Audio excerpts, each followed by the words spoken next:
Salut tout le monde, c'est Nico, j'espère que tu vas bien et je te souhaite la bienvenue dans cette nouvelle vidéo. Alors aujourd'hui nous allons parler du logiciel iMovie qui nous permet tout simplement de faire des montages de vidéos, que ce soit pour vos souvenirs de vacances ou des projets semi-professionnels.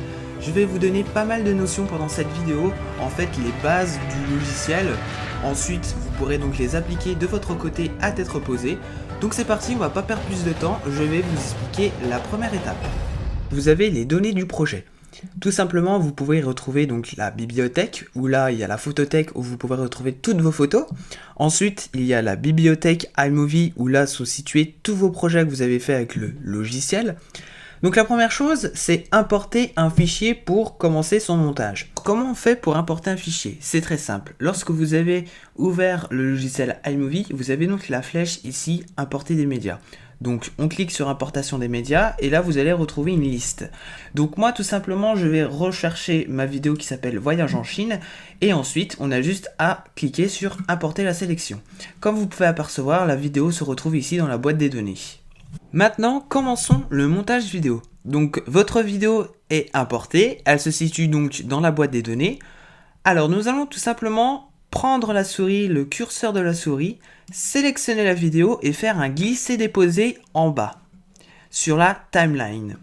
Qu'est-ce qu'une timeline? C'est tout simplement le gestionnaire d'événements de toutes vos vidéos pour le montage. Que ce soit une bande sonore, une bande de vidéo, un titre, une transition, un arrière-plan, voilà. Ici, vous aurez donc la timeline. Comment faire déjà la lecture de la vidéo? C'est simple, vous appuyez la touche espace. Voilà, la vidéo tout simplement se met en route. Si la vidéo vous la trouvez trop longue, c'est très simple, vous pouvez la raccourcir. Soit vous allez à droite ou à gauche de la vidéo et vous pouvez apercevoir que vous avez donc deux flèches. Déplacez le curseur de votre série pour tout simplement rétrécir la durée de la vidéo. Si vous voulez couper une vidéo, je voudrais couper le plan. Comment on fait? Tout simplement, vous allez donc sélectionner la souris au bon endroit. Si vous avez le nouveau MacBook avec la touch bar, vous aurez donc le bouton qui s'appelle scinder. Vous aurez juste à appuyer dessus. Si vous n'avez pas le nouveau MacBook, tout simplement, vous faites un clic droit et vous allez chercher scinder le plan. Voilà, donc là, vous avez donc coupé votre vidéo. La petite barre bleue qui se trouve en dessous de la vidéo, c'est tout simplement la piste sonore. Vous avez la possibilité d'augmenter ou voire carrément diminuer le volume à 0. Donc à votre guise, si vous voulez entendre le son de votre vidéo, nous allons commencer à mettre des transitions. Là, vous pouvez apercevoir qu'on a des onglets ici, audio, titre, arrière-plan, transition. Donc là, nous allons cliquer sur transition. On va prendre par exemple le flou croisé. Et comment on met une transition? C'est très simple, c'est comme tout à l'heure. Vous allez donc faire un glisser-déposer dans la timeline. Donc là, à l'endroit où vous avez donc tout simplement fait la coupure de la vidéo. Voilà, donc là vous pouvez apercevoir que sur la timeline, ça nous donne l'information que la transition dure 1 seconde. Donc voilà, juste se mettre sur la vidéo un petit peu avant pour voir si la transition va se faire. Donc on appuie sur lecture. Et comme vous pouvez apercevoir, donc la deuxième vidéo, il y a un flou. Si je refais lecture, voilà, là il n'y a plus le flou. Donc on a bien notre transition. Ensuite, on a d'autres choses bien évidemment pour le montage vidéo. Vous avez la possibilité de mettre de l'audio. Alors là, on a 3 sélections. Soit l'iTunes, soit l'effet sonore, soit GarageBand.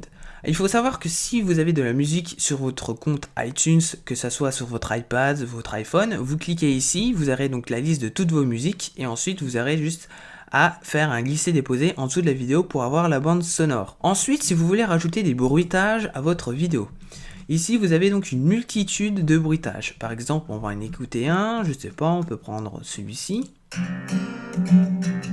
Voilà, je le trouve pas mal. Qu'est-ce que je fais? Je le prends, je le glisse et je le dépose ici. Ici, on a une nouvelle piste. Il faut savoir que sur iMovie, on est assez limité. Nous avons la possibilité d'avoir une seule piste pour les titres, quelques petites pistes pour les bandes sonores et une piste vidéo et une piste en images.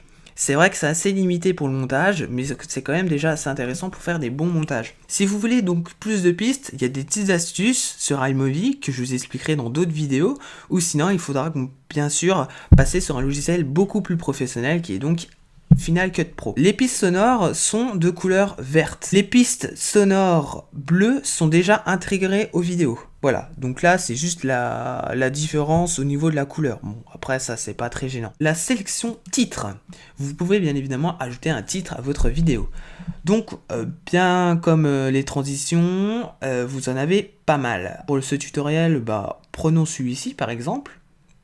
Voilà, donc vous faites un glisser-déposer et les titres sont de couleur violette. Vous pouvez donc diminuer la longueur, la durée du titre en sélectionnant ici. Donc soit vous les laissez à 4 secondes, soit bien évidemment si vous étirez, le titre va durer plus longtemps dans la vidéo. Ensuite, il vous suffit de double-cliquer dessus pour changer le titre qui est ici. Voilà, Nico. Et bien évidemment, vous avez la possibilité de changer la police d'écriture. Donc vous sélectionnez ce que vous venez d'écrire, et là vous avez une multitude de polices. Alors après, c'est encore une fois à vous de choisir celle-ci. Voilà, donc là ça a changé. Après, vous pouvez changer la taille de la police d'écriture, 36, 58, 80, 102, 124. Si ça vous intéresse pas, vous pouvez mettre une police d'écriture personnalisable. Donc il vous suffit de taper par exemple 45, et voilà. Donc là, vous aurez votre titre à 45. Le titre à gauche, soit centré, soit à droite, soit à gauche.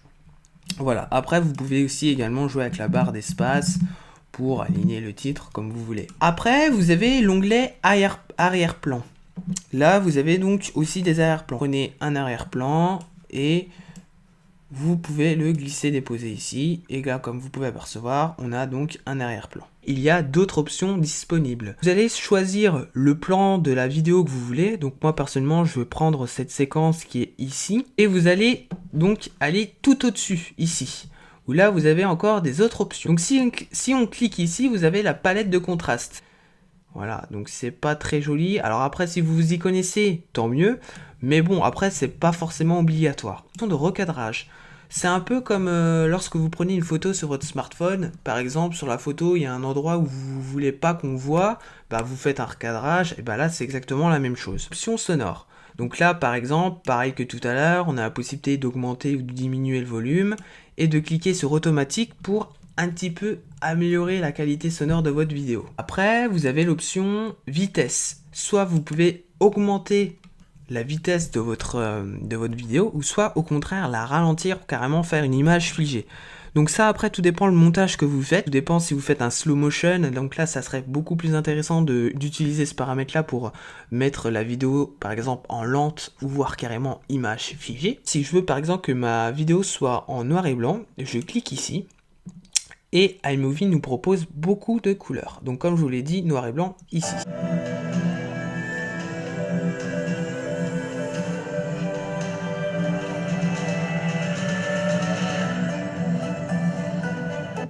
Moi, ce que j'adore, c'est Explosion. C'est une couleur que j'adore, ça fait tout de suite un rendu beaucoup plus professionnel à vos vidéos, regardez. On voit que tout de suite, les contrastes, les couleurs sont beaucoup plus chaudes, c'est plus vif, et moi j'adore ça. Alors comment on fait pour exporter cette vidéo? C'est très simple, vous allez me suivre. Vous allez aller tout en haut à droite, cliquez ici. Alors là, on a plusieurs possibilités, qui est sur Fichier. Voilà, donc une pop-up apparaît. Et là, vous allez donc modifier le titre, par exemple, de votre vidéo. Donc moi, par exemple, si je veux que ça s'appelle « Voyage en Chine », voilà. Ici, ça nous informe la durée de la vidéo, 33 secondes. Après, le poids de la vidéo, 516 mégas. Ok. Ici, on a une petite image qui nous permet de voir ce qu'on a fait pendant le montage, si on ne s'est pas trompé avant d'exporter la vidéo. Ici, on a la description, les mots-clés, le format de la vidéo, sa résolution. Donc 1080, 720p, 540p. Donc bien évidemment, si je mets une qualité un petit peu inférieure, la vidéo donc elle sera un petit peu moins lourde. Mais bon, là on est en 2018, tout le monde regarde de la haute définition. Minimum, je vous conseille de mettre du 720p. Et bon, moi je mets du 1080p. Après, vous avez la qualité. Donc après, soit vous mettez faible, moyenne, élevé, optimal. Moi, ce que je vous conseille, c'est de mettre personnalisé et de mettre les mégabits à fond, donc 26 mégabits. Et ensuite, pour le compressage de la vidéo, vous le mettez de meilleure qualité. Donc vous cliquez sur suivant. iMovie va commencer à monter la vidéo et tout simplement, votre montage sera terminé.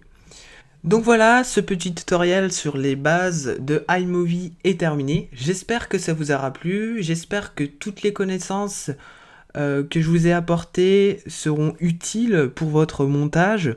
Si vous avez des questions, n'hésitez pas dans l'espace commentaire en dessous de cette vidéo. N'hésitez pas à aimer cette vidéo, ou voire carrément à vous abonner, comme ça aussi également vous aurez une petite pop-up d'information lorsque je sortirai une nouvelle vidéo. Voilà, et donc je vous dis à la prochaine donc pour un nouveau tutoriel. Allez, salut tout le monde!